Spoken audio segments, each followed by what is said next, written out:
Bonjour, bonsoir à toutes et à tous. Bienvenue dans 56 minutes synthèse, le résumé de l'actualité de la semaine de Télésignal. Les faits marquants de la semaine, publication des résultats définitifs du premier tour des élections législatives du 9 août 2015. Seulement 2 sénateurs sur 20 sont élus contre 8 députés sur 119. Le conseiller électoral Néhémie Joseph a démissionné. Il a signifié sa décision au président de la République le 30 septembre dernier, expliquant qu'il n'a plus la conviction de pouvoir réaliser convenablement la mission que la République lui a confiée. Dans l'actualité également, le secrétaire d'État américain John Kerry sera en Haïti le 6 octobre prochain à l'invitation du président Michel Martelly. M. Kerry viendra discuter des préparatifs en place pour la tenue des prochaines élections dans le pays. Le président Michel Martelly a tenu son discours ce jeudi à la tribune des Nations Unies. Il a notamment réitéré son souhait de voir un retrait progressif des casques bleus d'Haïti. L'ex-président Jean-Bertrand Aristide sort de son mutisme après 3 ans de silence. Le leader de Famille Lavala s'est adressé mercredi à ses supporters et s'est affiché aux côtés de Maryse Narcisse pour la présidentielle du 25 octobre. Dans l'actualité également, la sélection nationale de football progresse de 10 places dans le dernier classement de la FIFA. Les Grenadiers passent à la 77e position mondiale et à la 7e place de la zone CONCACAF. Et puis à l'étranger, Barack Obama et Vladimir Poutine ont discuté mardi pendant 90 minutes au siège de l'ONU à New York sur la crise en Syrie. Une rencontre glaciale entre les deux hommes caractérisée par de réelles divergences. Voilà pour le menu de 56 minutes synthèse. La NATCOM ne se soucie pas uniquement d'avoir la plus grande couverture réseau en Haïti, mais elle s'implique également dans le quotidien des Haïtiens et elle en est très fière. La NATCOM s'engage autant dans l'éducation que dans la santé. Avec le programme Internet à l'école, en partenariat avec le Conatel, ce sont plus d'une vingtaine de salles informatiques qui ont été offertes à des écoles publiques du département du Sud-Est. La NATCOM a comblé un vide dans les 10 départements avec des programmes mensuels en offrant des séances de consultation et des médicaments gratuitement. La NATCOM, c'est encore plus d'engagement. C'est un dévouement à la classe ouvrière grâce à son programme Corée Ouvrier. Ce sont des milliers d'ouvriers qui sont connectés à leurs proches grâce à NATCOM. La NATCOM, c'est aussi près de 30 points de vidéoconférence offerts au gouvernement haïtien. NATCOM, une présence qui se confirme de plus en plus. NATCOM, Yon Haïti, Yon réseau.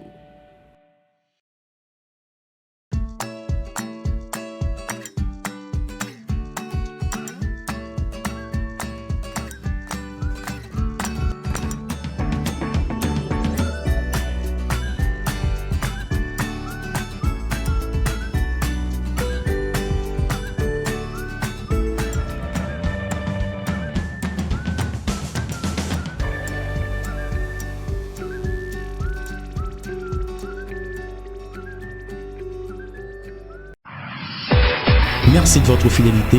Bienvenue à 56 minutes synthèse. Le président Michel Martelly s'est prononcé jeudi à la tribune des Nations Unies à l'occasion de la 70e session ordinaire de l'Assemblée générale de l'ONU à New York. Dans son discours, le chef de l'État a notamment mis l'accent sur le succès des prochaines élections en Haïti, qui, a-t-il déclaré, constituera un jalon important pour la stabilité du pays, estimant que le scrutin du 9 août dernier est une étape importante qui a été franchie dans la consolidation de la démocratie en Haïti. Il a également jugé que le peuple haïtien fait preuve de maturité politique et de sa capacité de prendre en main son destin. Un extrait du discours du président Michel Martelly à la tribune de l'ONU jeudi dernier. Le 9 août dernier, une étape importante a été franchie dans la consolidation de la démocratie. Un conseil électoral indépendant, choisi par la société civile, a démarré le processus électoral qui doit aboutir avant la fin de cette année à la réalisation des élections présidentielles, législatives, municipales et territoriales. Il y a un an, dans son rapport au Conseil de sécurité sur la MINUSTAH, le secrétaire général signalait que la tenue d'élections inclusives était, je cite, essentielle pour la consolidation de la démocratie et de l'état de droit et la promotion du développement, condition nécessaire à l'amélioration des conditions de vie de la population haïtienne et à la réalisation d'une stabilité durable. Fin de citation. Je suis heureux d'affirmer devant cette haute assemblée que le pays est sur la bonne voie. Le peuple haïtien fait preuve de maturité politique et de sa capacité de prendre en main son destin. Je tiens ici à exprimer ma profonde gratitude à tous les partenaires de coopération d'Haïti et à l'Organisation des Nations Unies pour l'ampleur de l'appui fourni dans la préparation et la tenue de ces joutes. Le succès de ces élections constituera un jalon important sur la voie de la stabilité du pays et de la transition politique en 2016. Toujours dans le cadre de son intervention à la tribune des Nations Unies, le président de la République, Michel Martelly, a réitéré son souhait de voir un retrait progressif des casques bleus en Haïti, tout en faisant un transfert de responsabilité aux institutions haïtiennes. Le président Michel Martelly. Monsieur le Président, les progrès réalisés ces dernières années ont été rendus possibles grâce, en partie, au soutien de la mission des Nations Unies pour la stabilisation en Haïti. Ces acquis représentent une contribution éminente à la stabilité du pays, sans laquelle aucune perspective de modernisation économique et de développement durable ne peut être sérieusement envisagée. La MINUSTAH est en voie de s'adapter à un contexte nouveau, différent de celui qui l'a vu naître. Le gouvernement haïtien opte pour un plan de reconfiguration qui tient compte de l'évolution de la situation sur le terrain. Je réitère notre souhait de voir se poursuivre le retrait des effectifs de manière progressive et ordonnée. Le désengagement et le transfert aux institutions haïtiennes des responsabilités en matière militaire, de police ou de développement devront s'effectuer selon un calendrier concerté. Ceci évitera tout vide préjudiciable à la sécurité interne et externe du pays. Le coordonnateur du collectif 4 décembre, Jean-Robert Argan, digère mal que le président de la République n'a pas abordé le dossier de rapatriement d'Haïtiens de la République dominicaine dans son discours sur la tribune des Nations Unies jeudi dernier. Il dit déplorer que toutes les campagnes de protestation menées par plusieurs organisations nationales et internationales n'ont pas sensibilisé le chef de l'État à étaler ce dossier par devant l'ONU lors de la 70e session ordinaire de l'Assemblée générale. Jean-Robert Argan était au micro de Wesley Antoine et Yvon Seïd. Bon, je trouve que c'est très très malheureux que nous ayons un chef d'État qui l'ont cas comme ça, l'ont position pareille, pas aborder un sujet aussi capital. D'autant plus que nous avons tous, nationalement, tout organisme des droits humains, tout organisme qui est respectueux des droits de l'homme, nous tous, nous sommes montés au créneau, nous sommes relais, nous sommes dit, il n'est pas question que va la continuer comme ça. Nous sommes demandé au gouvernement pour terminer problème ça au niveau multilatéral. Ce que finalement, nous venons faire. Et qu'il n'y a que l'arrivée devant Nations Unies, côté toute l'Union réunie, que le président n'a pas pipé mot de problème ça, nous pensons que c'est quand même renversant comme attitude. Et nous déplorons que le président fait un cas pareil ou fait un oubli pareil, parce qu'il s'agit de milliers de ressortissants d'origine haïtienne, notamment, qui a subi ce qu'il a subi, la menace d'apatridie, nous rapatriement fait l'instant, fait là. Donc c'est un problème suffisamment important et c'était le moment encore. Il faut souligner que le chef de l'État, Michel Martelly, a eu un tête-à-tête avec le secrétaire général de l'ONU, Ban Ki-moon, après son intervention à la tribune des Nations Unies.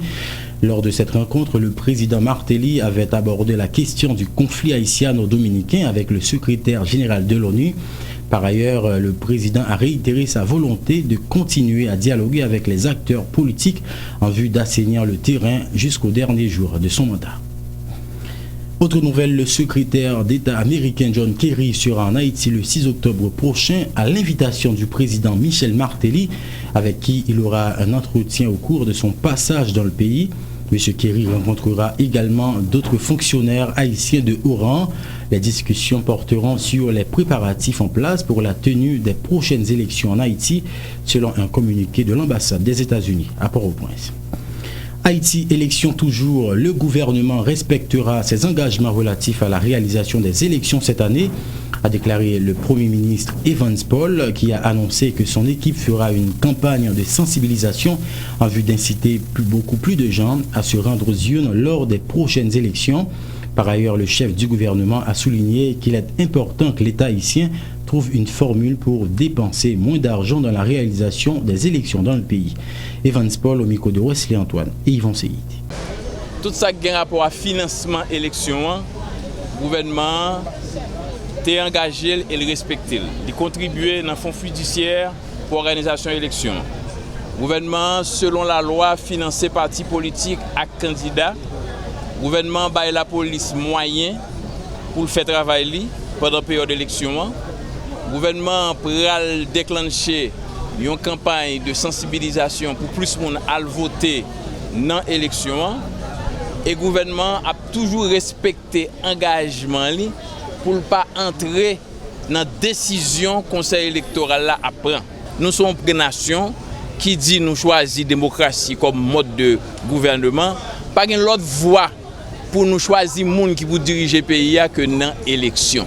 Pas une autre option que l'élection. 25 octobre, a une élection pour président, pour député, pour sénateur, pour magistrat, puis devant, pour Kazek, etc. Alors, c'est exactement ça nous là pour nous faire et c'est ça nous avons fait. Tellement que pour l'élection en fait, nous connaissons à partir de demain, le pays a un nouveau budget.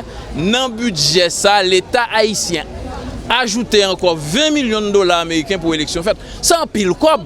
Et moi-même, ça a un petit genre dérangement pile pour l'État ici à dépenser tout comme ça pour l'élection. Nous avons un processus là en marche, mais il faut nous prendre une décision pour nous dépenser moins scope pour l'élection dans le pays d'Haïti.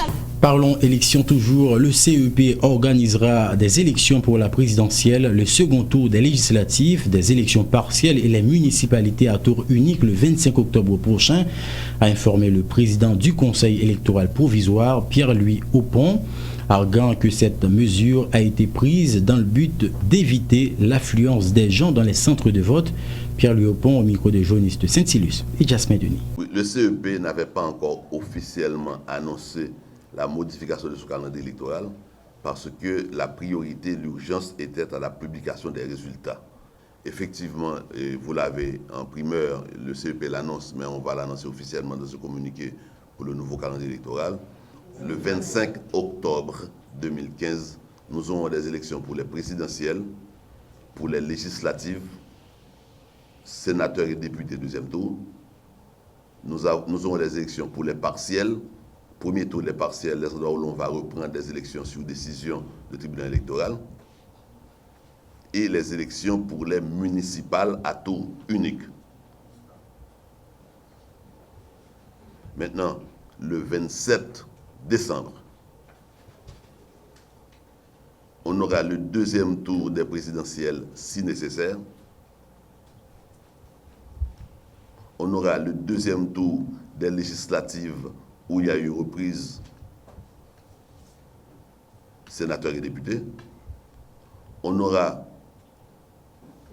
le premier tour pour les locales, AZEC, KAZEC, délégués de ville. De la mesure où il s'agit d'un tour unique, il n'y aura plus d'élection après le 27 décembre. Le Conseil électoral provisoire est en train de mettre les bouchées doubles afin de respecter l'ensemble des mesures annoncées en vue d'améliorer le reste du processus électoral, a affirmé le président du CEP, Pierre-Louis Aupon. Au niveau des centres de vote, le Conseil électoral provisoire a déjà bouclé le processus d'évaluation, a indiqué M. Aupon, ajoutant que la liste des électeurs est affichée dans les différents becs et beds du pays. Ces déclarations au micro du journaliste Saint-Silus et Jasmin Denis. CEP a été promettre que liste électeurs et liste centre de vote a publié 30 jours avant l'élection, soit le 24-25 septembre. Effectivement, liste électeurs publiée, affichée dans différents becs et vérifiée par juge de paix. Et liste centre de vote disponible sur le site CEPA pour consultation comme convenu. Et le call center est en opération. Et je dis à mon doit avoir SMS à la fois et à Natcom et à Digicel pour gagner koto pour voter et au carré les tout le numéro CEPO qui est disponible pour connaître qui koto pour voter. Et c'est un pile problème dans la gestion et utilisation mandat dans le premier tour. Mandat deuxième tour, c'est des mandats et sécuriser propriété CV parce que nous avons reprendre si on a un problème dans le niveau d'utilisation mandat dans le centre de vote. Cependant, totalité information qui pourra valider autorité moun qui porte là, c'est pas si possible ça cap c'est les cap mettre non moun c'est les cap signer ces moun ça qui représente. Donc si on a un problème le jour du vote, parti politique là bien responsabilité moun li bail mandat ça pour représenter là. L'évaluation des centres de vote est terminée. Nous avons ensemble de centres de vote qui évalués. Donc CEPA est en train de choisir des alternatives, à savoir qui centre de vote qui est trop petit pour nous jouer une annexe qui est plus gros pour nous voter là-dedans, et qui centre de vote qui est trop gros, méga centre, que nous avons divisé en 2-3 centres de vote pour que pas 10 000, 15 000 personnes qui voter même côté. Même si ça va faire dans le premier tour parce que nous prévoyons à bien plus. Autre nouvelle, des responsables de partis et regroupements de partis politiques se sont réunis mardi et mercredi à Port-au-Prince dans le cadre d'un forum de 2 jours en vue de définir une position commune de sortie de crise en Haïti. Durant cette activité, ces candidats et leaders de partis politiques ont réfléchi entre autres sur les fraudes électorales et l'instabilité politique afin de parvenir à une alternative à la crise post-électorale. À ce sujet, suivez les explications de la responsable de la fusion des sociodémocrates Edmond Supplice-Bozil, recueillie par Wendy Henry. Nous entrons en concertation avec le RDNP, avec Merland Maniga, en concertation avec ASSO, qui gagne en tête le Dr Buteau, avec nos invités et le parti de la ACAO. Nous invitons tout M. Becker, nous invitons Chavan Jean-Baptiste, qui écrit nous, qui dit nous que d'accord avec l'initiative là. Nous gagnons des personnalités comme le sénateur Dera, sénateur Polycarpe, sénateur Annick Joseph, qui n'en fait patronal qui parle aujourd'hui. C'est un groupe de partis politiques que nous connaissons déjà, que nous n'avons pas besoin de citer non, parce que nous connaissons Haïti pour Haïtiens, Fusion, ALA, Palmis, RDN et pas RDNP. Ou gagnons Défilé et Réparine. Donc, tout groupe parti politique ça a une dynamique de mobilisation pour nous capables de casser fait KEPA. Maintenant, nous avons gardé stratégie, réfléchi, en pile démocrate, quoi que faut que nous chita, faut augmenter le nombre de monde qui a réfléchi, faut nous mettre plus de monde sous même position avec nous. Et c'est pour ça que fait que réflexion matin a fait avec toute figure que nous avons en dans salle, des figures nouvelles qui pas sous béton avec nous, qui viennent comprendre nécessité pour ensemble nous pas qu'à croiser bras, qui était que tout le monde a réfléchi en fonction de sa internationale la pensée. Tout le monde a décidé en fonction de sa moun pouvoir avec CEPA cap diadelante pensée. En nous-mêmes nous réfléchissons pour que entre nous, en nous fait une concertation politique, j'en ai fait aujourd'hui, et puis demain, nous prenons des résolutions qui vous permettent de continuer à travailler ensemble et sur qui base. Nous l'avions annoncé en titre, publication des résultats définitifs du premier tour des élections législatives du 9 août dernier. Seulement 2 sénateurs sont élus au premier tour, à savoir Jean-Ronel Senatus du parti LIDE, sénateur du département de l'Ouest, et Yuri Latortue de AAA, sénateur de l'Artibonite, et 8 députés, dont 4 élus sous la bannière de PHTK, à savoir Gracia Delva, Antoine Rodon Bien-Aimé, Ronny Célestin et Bernard Anous, 2 du parti AAA, Schulzer Chancy et Fritz Chéry, un député élu sous la bannière de la plateforme Vérité, Gabriel Lionel Jean, et un autre du parti Unité Patriotique, Jackie Guerrier. C'était aussi annoncé en titre, l'ex-président Lavalas Jean-Bertrand Aristide sort de son mutisme ce mercredi. Il s'est adressé à ses partisans dans l'entrée de sa résidence privée à Tabar. M. Aristide a présenté Maryse Narcisse comme la candidate qu'il supporte à l'élection présidentielle du 25 octobre prochain. Détail dans ce reportage signé Pierre-Lunique Revanche et Maxo Joseph. Contrairement à ce qui a été annoncé, le leader charismatique de famille Lavalas ne s'était pas présenté sur le piste de l'aviation à Delma 2 pour s'adresser à ses partisans. Jean-Bertrand Aristide a plutôt préféré l'entrée de sa résidence à Tabar. Après de longues heures d'attente, M. Aristide a été accueilli par des cris de joie. Bonsoir! Bonsoir! À sa gauche se trouve le docteur Maryse Narcisse, candidate à la présidence du parti Famille Lavalas. Soulagé, Jean-Bertrand Aristide exprime la joie qu'il éprouve de pouvoir s'adresser à nouveau à ses partisans après plus de 3 ans de silence. Dans l'ombrage ancêtres nous, permettre moi bailler nous chaque d'une gros accolade fraternelle et embrasser tout petit moun yo ak jeunesse pays qui gagne une place spéciale dans son cœur. L'ancien prêtre de l'église Saint-Jean Bosco a profité de ce moment de rassemblement pour présenter le docteur Maryse Narcisse comme étant sa dauphine, tout en demandant à ses supporters de voter pour tous les candidats de famille Lavalas s'ils rêvent d'une Haïti meilleure. On mobilisé pour faire chaudière à suspendre bouillie yo seul bon. Nous plus. Aujourd'hui, plus d'un se questionne sur la réelle position de famille Lavalas qui exige l'annulation des élections du 9 août dernier ainsi que le renvoi du conseil électoral provisoire alors que sa candidate à la présidentielle de 2015 en Haïti s'est lancée dans la campagne électorale. Il faut dire que M. Aristide a qualifié de coup d'État électoral les élections du 9 août dernier. Il a appelé à la mobilisation et à la désobéissance de ceux-là qu'il considère comme des malades mentaux, responsables, je cite, du coup d'État électoral. Il a également appelé à la mobilisation contre ceux-là qui ne respectent pas les droits fondamentaux de la personne humaine. L'ex-président Jean-Bertrand Aristide au micro de Pierre-Louis Cruvange et Maxo Joseph. Haïti, pas obéi esclave mental qui n'a coup d'État électoral. Pas obéi esclave mental qui refusait respecter votre peuple là. Tout le monde c'est monde. Vote, tout le monde doit compter. Point. Sem, frem, pendant 3 ans, silence ça yo, nous toujours côté voine. Les tribulations la vie a nous la fièvre comme chaud. Les nous soif tant de positions à clé, nous senti ça tout. Même si depuis 19 mai 2015, Minouche t'a déjà fait nous qui candidat m'bral choisi pour poste président pays, même si nous foulons béton avec bras dessous, bras de ça, pour exiger annulation coup d'État électoral 9 août là, nous senti, nous t'avons même dit nous ça avec voix pam. Merci pour confiance ça. C'est pour ça même, je la prière, je réfléchis en pile avant de prendre décision ça. Décision ça, pas qu'à tremper dans sauce naïveté, parce que même si c'est le qui peut que j'aime plonger dans décolonisation mentale, déjà constaté qu'en vérité, responsable a choisi faire sélection et non élection. Le conseiller électoral Néhémie Joseph a rendu son tablier dans une lettre datée du 30 septembre 2015 adressée au président de la République, Michel Martelly.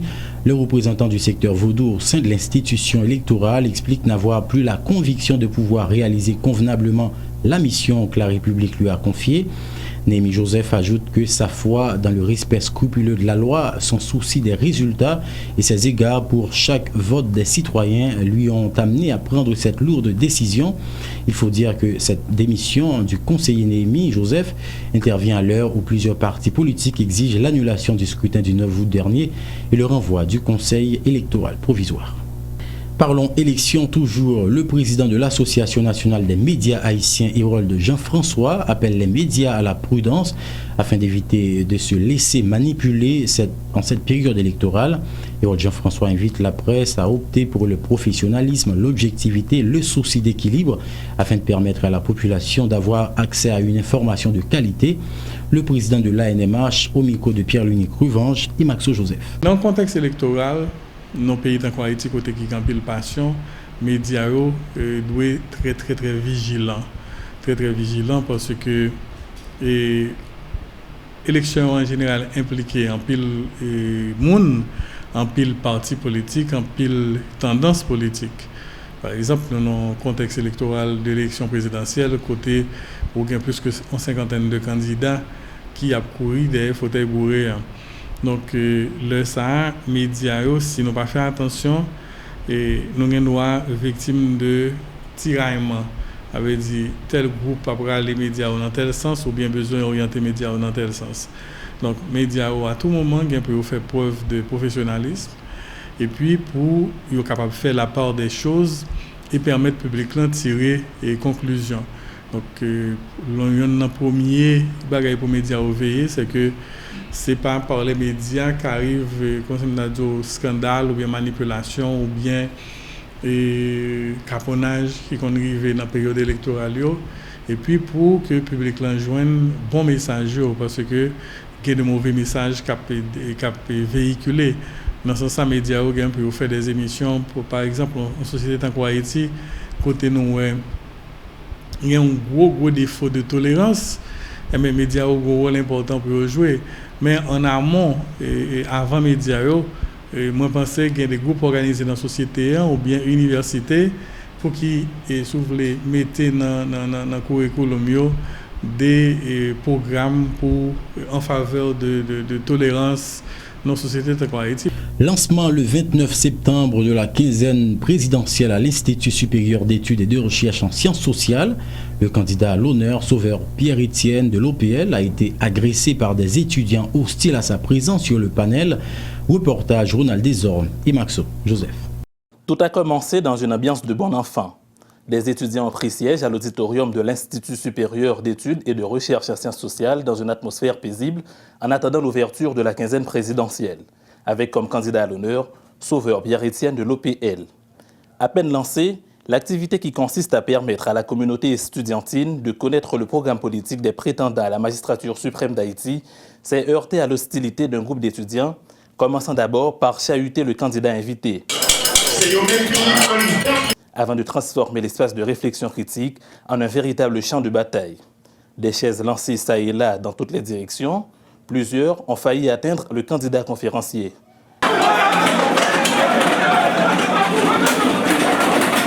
Des étudiants en sont venus à main. Bref, la violence se substitue au débat en plein milieu universitaire. Les étudiants hostiles tentent de justifier leur réaction. Un groupe d'étudiants dans l'espace universitaire qui dit bon cher, nous ne sommes pas d'accord avec ça. Si nous avons des médias pour eux, nous ne pouvons pas l'espace universitaire pour parler de toute bagaille et qui ça va parler. Par rapport à ça, nous avons des étudiants qui ont décidé déjà, puis pas attendre le premier qui a parlé qui sont Pierre-Étienne. Des scènes de violence qui, sans l'ombre d'un doute, doivent effrayer les prochains intervenants, mais sont loin de démotiver les organisateurs de l'événement. Normalement, si on veut continuer à venir caser, que venir caser. Les échauffourées provoquées par les étudiants de l'Université d'État d'Haïti au sein de l'IERA-ICES viennent renforcer la conviction de ceux-là qui croient que l'UEH regorge des étudiants violents, intolérants et intransigeants. Le décanat de l'Institut supérieur d'études et de recherche en sciences sociales annonce qu'il va intenter une action en justice contre les perturbateurs du lancement de la quinzaine présidentielle mardi. Le doyen de cette entité de l'UEH informe qu'une plainte sera déposée contre 5 personnes dont le nommé Toussaint Mackenzie qu'il dit soupçonné dans les actes de violence survenus mardi à l'auditorium de l'IRA. Reportage Ludmilla Marc et Samus David François. Le décanat de l'Institut supérieur d'études et de recherche en sciences sociales n'entend nullement aller de même ordre face aux actes de violence survenus hier lors du lancement de la quinzaine présidentielle. Des actions en justice seront intentées contre les perturbateurs, avertit le doyen Marc Désir. Oui, nous allons déposer plainte contre Mackenzie Toussaint. Ce mercredi, la protestation des étudiants hostiles a gagné les rues. Au niveau de l'avenue Christophe, non loin de l'espace qui accueille l'événement, des pneus enflammés ont été remarqués. Les étudiants hostiles ne démordent pas et entendent maintenir leur protestation. Nous-mêmes dans l'université, nous pas d'accord pour bandits illégaux ça venir faire campagne dans l'université. Côté des canards, on annonce la reprise de l'activité pour la semaine prochaine, dans un cadre plus restreint. L'activité, il y a pas poursuivre. Nous pas capables bail les gains, ils sont pas capables de décider pour c'est eux-mêmes qui pour faire ça dans l'université et que l'activité académique pas doit faire. Non. La quinzaine présidentielle, lancée le 29 septembre 2015, avait pour objectif, entre autres, de permettre à l'université de connaître le programme politique de certains candidats à la présidence à travers des débats et des réflexions. L'initiative se joue pour l'instant entre protestation d'étudiants et motivation des organisateurs. De quoi y ferait les prochains conférenciers et également les participants.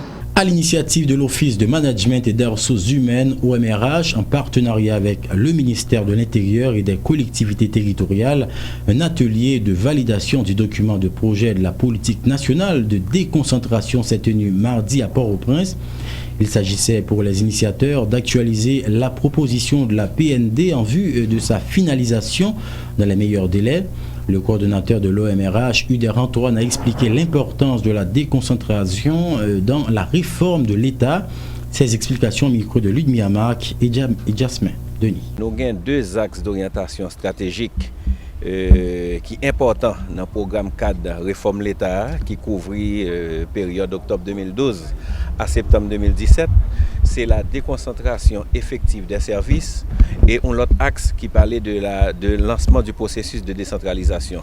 Dès que nous travaillons sur déconcentration, décentralisation, nous toujours fait activité ça main en main avec acteurs clés qui c'est ministère intérieur collectivité territoriale. Déconcentration, c'est sur lui nous insister plus aujourd'hui que décentralisation parce que ça fait longtemps dans le cadre de réforme au niveau du gouvernement, on a parlé de proximité des services. Proximité des services veut dire qui ça? Parce que nous entendons un pile plein de population dans ce sens ça. Côté que services sociaux de base il faut être disponible quel que soit côté mon vivre. Et déconcentration, des pauvres copables, il y a une finalité quand même, il y a une contribution à la croissance économique, à la réduction de la pauvreté. Et dans le cadre de réforme, il y a une détermination au niveau du gouvernement pour nous déconcentrer. Et nous avons été convaincus tout dans la question coupe déconcentration décentralisation. Pour une réussite quand même de la décentralisation, il faut passer quand même par une administration centrale qui est efficace, qui chita sur des structures déconcentrées qui fonctionnelles pour nous capables de faire un meilleur encadrement à la collectivité territoriale pour nous renforcer la coordination des acteurs qui intervenir sur le terrain. Et je suis capable de dire atelier ça sur thématique déconcentration, c'est une possibilité pour nous aller vers un objectif qui cherche à nous-mêmes garantir l'accès des services sociaux de base aux citoyens haïtiens, à toute population, quel que soit côté où on a vivre des services, il faut qu'on joue une journée aujourd'hui.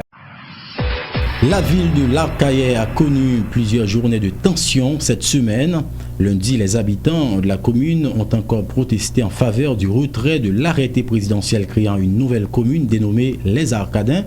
Les protestataires ont attaqué à coups de pierre un bus de la compagnie privée de transport en commun Blue Sky, brisant les vitres du véhicule et blessant plusieurs passagers. En conséquence, la compagnie a donc décidé de surseoir pour l'instant à ses activités. Autre nouvelle, le gouvernement lance un nouvel appel au dialogue au comité de l'Arcahaie, commune secouée depuis des semaines par des mouvements de protestation des habitants contre la décision de créer une nouvelle commune, les Arcadins donc. Le ministre de la Communication a annoncé qu'à son retour de l'Assemblée générale des Nations Unies, le président de la République, Michel Martelly, rencontrera les comités de l'Arcahaie et de Montrouy en vue d'une solution à l'amiable à la protestation des Archelois. Les précisions du ministre de la Communication, Mario Dupuis. Dans la démocratie, le monde a une revendication ou a différentes formes pacifiques. La Constitution garantit qu'on peut exprimer une revendication et à chercher réponse à la revendication. Nous réitérons l'appel là encore au comité Arcahaie.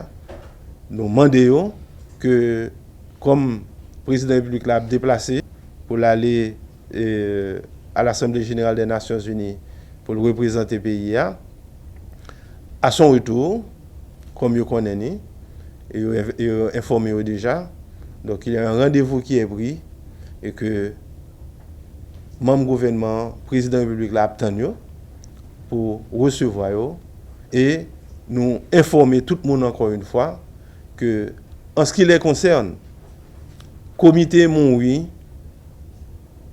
qui est concerné par la problématique ça tout, ils même prêts et ils exprimer publiquement et exprimer le gouvernement que vous prêt pour participer dans le dialogue à n'importe quel moment que gouvernement ou présidence là invité au venir là-dedans. Réagissant sur les actes de violence ayant émaillé le mouvement de protestation des habitants de la Cayenne, le ministre de la Communication a dit croire qu'il s'agit d'actes d'individus mal intentionnés qui ont pris d'assaut le mouvement.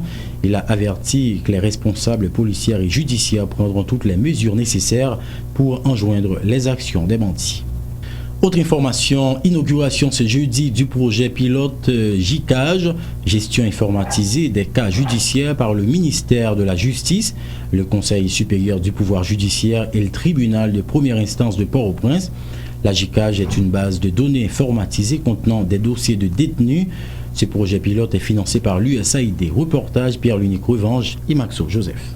Le projet JICAGE est un pas de plus vers la modernisation du système judiciaire haïtien.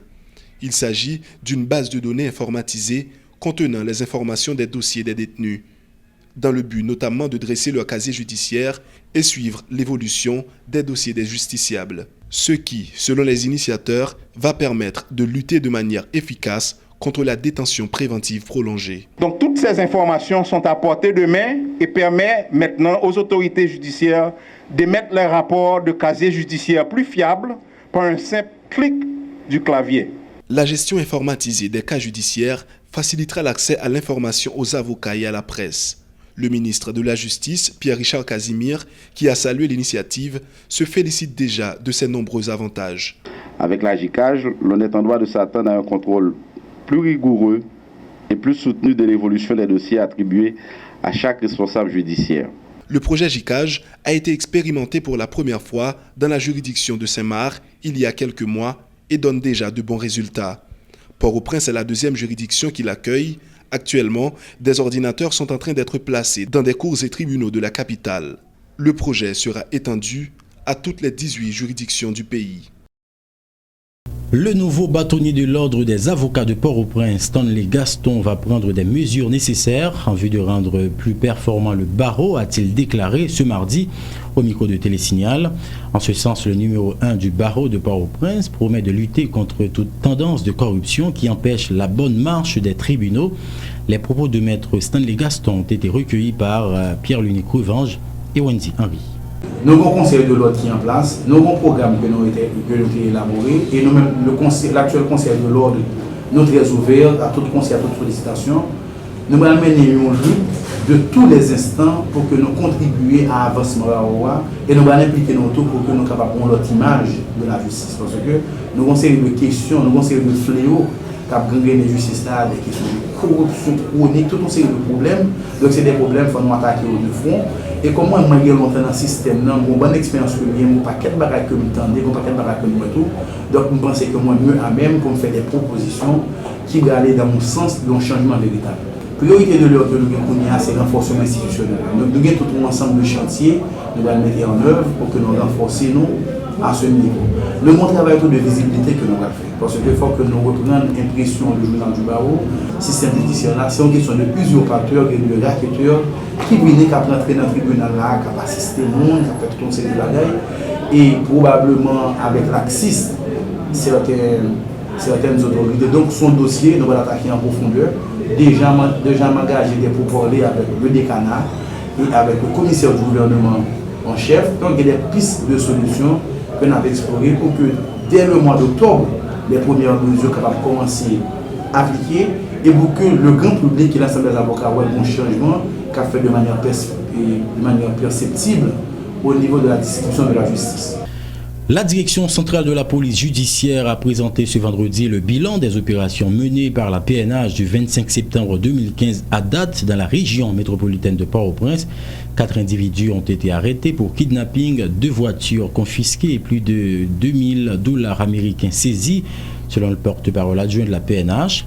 Gary Desrosiers en a profité pour apporter des explications relatives à l'arrestation de l'artiste Jean-Bernard Thomas. On l'écoute au micro de Ludmilla Marc et Jasmine Denis. Il y a 2 voitures qui sont confisquées, 3 motos, 5 armes à feu saisies, 31 cartouches, plusieurs paquets de marijuana, il y a 10 000 goudes qui sont saisis, il y a $2480 américains qui sont saisis, il y a plusieurs portables tout que nous arrivons à récupérer, il y a 57 personnes qui sont arrêtées. Chef d'accusation, c'est kidnapping, vol à main armée, détention illégale d'armes à feu, usage de faux en écriture publique, assassinat, homicide, tentative d'assassinat, menace de mort, incendie criminel, enlèvement et séquestration contre rançon. Également viol. Réginald Sidney, Guito Rinol Layette, Auvert Saint-Just, Mackenzie Zamor, Frisnel Jules. Gagnant l'autre réseau de kidnapping, de kidnapping que DCPJ démantelé, et tout le monde a eu un antécédent avec déjà la police, la justice. N'a noté, radio, il y a plusieurs journalistes qui posent une question ça, concernant l'artiste Jean-Bernard Thomas. Effectivement, nous arrêtons dans le réseau Nexayo. Mais n'a noté que il n'y a pas dénoncé, et enquête pas nous tout, M. Tout pas semblé impliqué là-dedans. Mais M. était en possession de marijuana. Parce que M. c'est dans une zone non-vis, M. c'est dans la base monsieur que nous croisons, que nous joignons. Ce n'est pas lui-même seulement que nous joignons dans la base là. Nous joignons Jean-Bernard Thomas, qui est dans la base là, Zamor Pierre-André, Angelo Eustache, Richard Pierre-Saint, Louis Vallès. À partir du 1er octobre 2015, toutes les motocyclettes doivent être dotées de leur plaque d'immatriculation en Haïti, selon une décision conjointe de la PNH, la DGI et l'OAVCT. Le directeur de la circulation et de la police routière, Godson Jeune, a estimé que trop de motos circulent sans plaque d'immatriculation dans le pays. Par ailleurs, il a précisé qu'à partir de cette même date marquant le début de l'année fiscale, aucun véhicule n'est autorisé à circuler dans la zone métropolitaine de Port-au-Prince avec son ancienne plaque. Godson Jeune au micro de Samus, David François. Direction centrale de la circulation de la police routière recevoir instruction formelle de direction générale de la police là pour que lui prenne toute disposition pour que toute motocyclette qui circule sur ce territoire là dotée de plaques d'immatriculation. À cet effet, et DGI, OAVCT et particulièrement circulation, si on est tous 10 départements PIA pour que tous 10 départements PIA capables et toucher de problèmes ça. Tous les 10 directions départementales de la police, ils sont très motivés, ils sont très informés et ils sont prêts à partir de demain 1er octobre là, pour que ils commencent par demander ou bien par exiger tout le monde de cyclette qui circule sur le territoire doté de plaques d'immatriculation. Tout comme il y a une pile de machines qui circulent dans la ville provinciale et surtout dans Port-au-Prince. Et quelle que soit la plaque que vous gagnez, toute plaque c'est ancienne plaque. Dès demain, dans Port-au-Prince et dans toute ville provinciale, la continue, mais dans Port-au-Prince particulièrement, police de circulation recevoir instruction pour que vous sanctionnez toute machine qui circule avec ancienne plaque. Et me dit ancienne plaque de tout type. En vue de régulariser les motocyclettes et de faciliter les véhicules à se doter de leurs nouvelles plaques d'immatriculation, la DGI, l'OAVCT et la PNH ont mis sur pied le guichet unique. Cette décision de grâce permettra de livrer des cartes d'enregistrement, des polices d'assurance et des plaques d'immatriculation sans frais d'impôt sur le revenu du 1er octobre au 30 novembre 2015 sur tout le territoire national. Restez branchés Télésignal, plus d'infos à venir.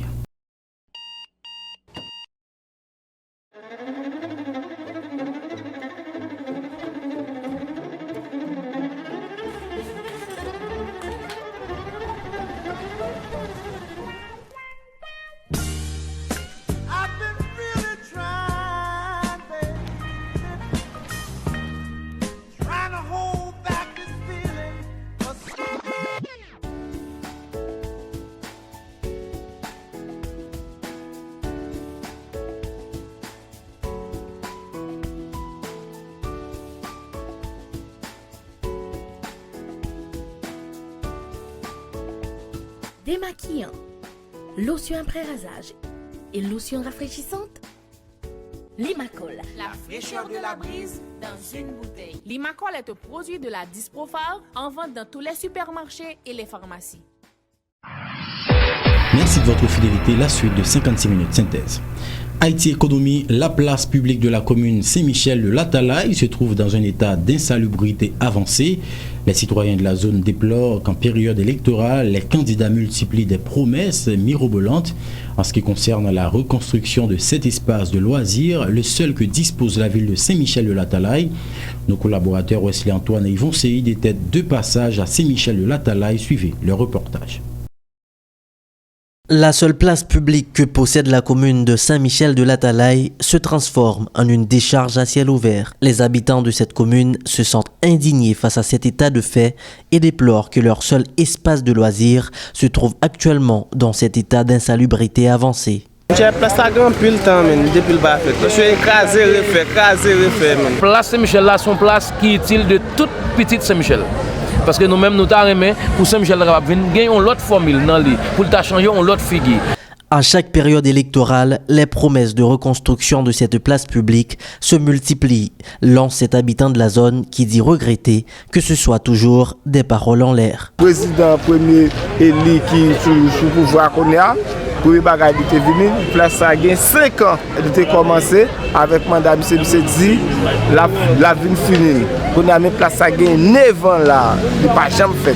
Les promesses illusoires sont loin de faire perdre l'espoir aux citoyens qu'un jour une administration viendra offrir un nouveau visage à cette place pour le bonheur des habitants de Saint-Michel de Latalaï. Le gouvernement qui vient monter à nous a souprié en grâce, lui-même que pour le capable prendre nous en main en charge tout, parce que tout côté nous passons toute notre commune, toute place bien fleurie, mais nous-mêmes Saint-Michel, comme si place Saint-Michel là il vient tourner en poubelle pour nous. En plus de la place publique de Saint-Michel de Latalaï qui se trouve en piteux état, la ville fait face à d'autres problèmes majeurs, dont l'absence de courant électrique, le délabrement d'une partie de la route donnant accès au centre-ville.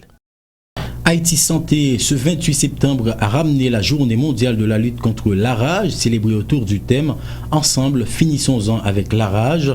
Pour commémorer cette date en Haïti, le ministère de l'Agriculture, en collaboration avec celui de la Santé publique et l'OPS-OMS, a organisé un atelier à Port-au-Prince. L'objectif, examiner les possibilités permettant de vacciner 500 000 chiens dans le pays d'ici 2020 afin de réduire le cycle de transmission de la maladie.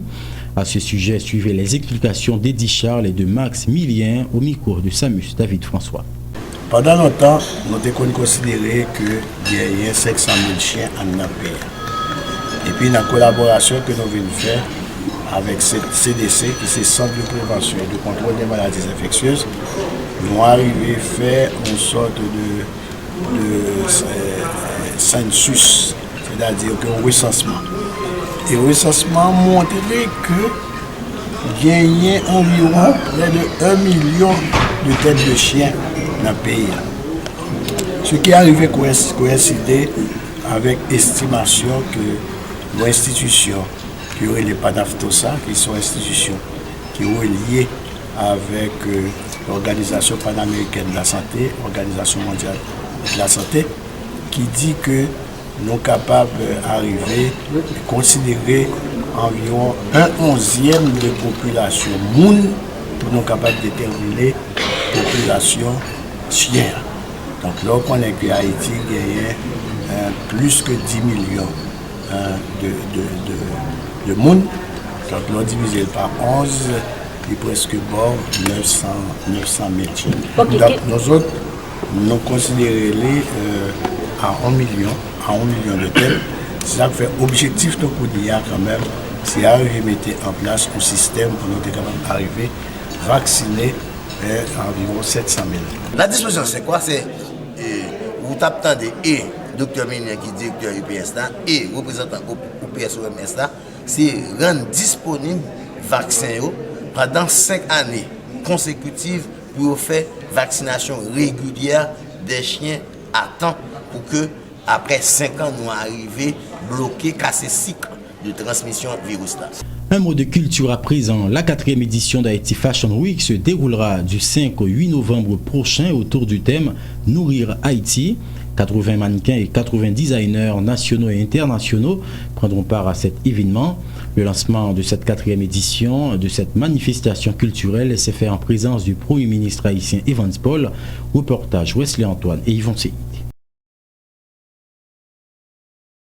C'est dans le but de promouvoir la production agricole à travers la mode que les organisateurs de Haïti Fashion Week ont choisi le thème Nourrir Haïti pour la 4e édition du Festival de la mode cette année.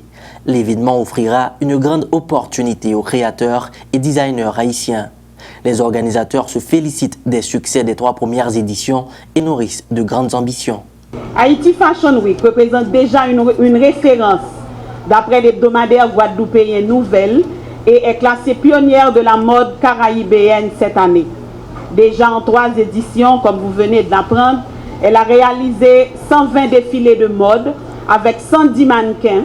Elle a déjà touché 16 pays et a été vue par plus de 30 millions de personnes à travers le monde. Il reste néanmoins à établir une stratégie qui en fasse un des secteurs les plus productifs et plus modernes de notre pays, et c'est là notre ambition. Pour sa 4e année, Haïti Fashion Week bénéficie d'un financement de 2 millions de gourdes du ministère de la Culture. La ministre Ditni Joanne Raton relate les bienfaits que la mode peut générer à l'économie nationale. Cette manifestation culturelle offre la possibilité d'exposer la mode comme outil culturel, créatif et économique d'un lendemain meilleur. Cette année, Haïti Fashion Week a comme nouveauté le prix haute couture Anne-Marie Desvarieux, une façon pour les promoteurs de cette manifestation culturelle de rendre hommage à la fondatrice de l'école d'art ménager et de haute couture, Anne-Marie Desvarieux, décédée à la fin du mois d'août dernier. Mentionnons que la designer internationale italo-haïtienne Stella Jean est la marraine de cet événement. C'était annoncé en titre publication ce jeudi du classement mondial de la FIFA. La sélection haïtienne de football a pris 10 places et se retrouve à la 77e position avec 418 points. Pour la zone de confédération de football d'Amérique du Nord, d'Amérique centrale et des Caraïbes, CONCACAF, Haïti est en 7e position. Ce classement est dominé par le Mexique, suivi des États-Unis, du Costa Rica, de la Jamaïque, de Trinidad et Tobago. Rappelons que la sélection nationale de football disputera 2 matchs amicaux les 9 et 12 octobre prochains, respectivement contre le Salvador et la sélection olympique du Brésil dans le cadre de sa préparation pour la 4e phase des éliminatoires de la Coupe du Monde 2018 en Russie. Un coup d'œil à l'étranger à présent. Les présidents américains et russes Barack Obama et Vladimir Poutine ont discuté à l'ONU de la recherche de solutions face à la crise en Syrie à l'issue d'une rencontre d'environ 90 minutes qui a débuté par une poignée de main glaciale et sans un mot. Le président russe a évoqué un entretien constructif avec son homologue américain et admet de réelles divergences sur les moyens de mettre un terme à la guerre syrienne. Reportage Euronews. Un regard fermé, un petit sourire, Obama versus Poutine. Le toast des 2 présidents au dîner des Nations Unies ne cache pas la tension, encore moins les divergences entre la Russie et les États-Unis, notamment sur la Syrie. Vladimir Poutine et Barack Obama se sont confrontés sur un terrain neutre, le siège de l'ONU à New York. Chacun a déployé ses armes dans un combat dialectique devant l'Assemblée générale. Pour le chef du Kremlin, il n'y a pas d'alternative à Bachar al-Assad qu'il présente comme un rempart contre le terrorisme. Aujourd'hui, nous fournissons une assistance militaire et technique à la fois en Irak et en Syrie. Nous pensons que c'est une énorme erreur de refuser de coopérer avec le gouvernement syrien. Nous devons finalement reconnaître que personne d'autre, à part les forces armées du président Assad et la milice kurde, ne combattent réellement le groupe État islamique et d'autres organisations terroristes en Syrie. Malgré l'animosité des États-Unis envers Bachar al-Assad, Barack Obama a montré sa disposition à le laisser encore en place un certain temps. Les États-Unis sont prêts à travailler avec tous les pays, y compris la Russie et l'Iran, pour résoudre le conflit. Oui, le réalisme impose la nécessité d'un compromis pour mettre fin au combat et finalement éradiquer le groupe État islamique. Mais le réalisme exige aussi une transition gérée loin d'Assad, avec un nouveau leader. Pas de retour possible au statu quo d'avant la guerre pour Barack Obama qui considère la présence de Bachar al-Assad incompatible avec la résolution du conflit. Or, pour la Russie, le président syrien est un allié précieux et inversement. Assiégé par le groupe État islamique, Bachar al-Assad aurait fait appel à Moscou, un ami de longue date de la Syrie, pour renforcer son fief de l'attaquer. En échange, la Russie protège sa base navale de Tartous, la seule en Méditerranée. Moscou aurait aussi agrandi 2 aérodromes pour permettre à ses gros porteurs d'y atterrir. Car en toile de fond de la guerre civile syrienne se jouent des intérêts géopolitiques des puissances régionales et internationales, comme le montre cette poignée de main entre Vladimir Poutine et Barack Obama. À présent, le rappel des titres avant de fermer cette édition. Publication des résultats définitifs du premier tour des élections législatives du 9 août 2015. Seulement 2 sénateurs sur 20 sont élus contre 8 députés sur 119. Le conseiller électoral Néhémie Joseph a démissionné. Il a signifié sa décision au président de la République le 30 septembre dernier, expliquant qu'il n'a plus la conviction de pouvoir réaliser convenablement la mission que la République lui a confiée. Le secrétaire d'État américain John Kerry sera en Haïti le 6 octobre prochain à l'invitation du président Michel Martelly. M. Kerry viendra discuter des préparatifs en place pour la tenue des prochaines élections dans le pays. Le président Michel Martelly a tenu son discours ce jeudi à la tribune des Nations Unies. Il a notamment réitéré son souhait de voir un retrait progressif des casques bleus d'Haïti. Dans l'actualité également, l'ex-président Jean-Bertrand Aristide sort de son mutisme après 3 ans de silence. Le leader de Famille Lavalas s'est adressé mercredi à ses supporters et s'est affiché aux côtés de Maryse Narcisse pour la présidentielle du 25 octobre. En sport, la sélection nationale de football progresse de 10 places dans le dernier classement de la FIFA. Les Grenadiers passent à la 77e position mondiale et à la 7e place de la zone CONCACAF. À l'étranger, Barack Obama et Vladimir Poutine ont discuté mardi pendant 90 minutes au siège de l'ONU à New York sur la crise en Syrie. Une rencontre glaciale entre les deux hommes caractérisée par de réelles divergences. Voilà qui met fin à 56 minutes synthèse, le résumé de l'actualité de la semaine de Télésignal.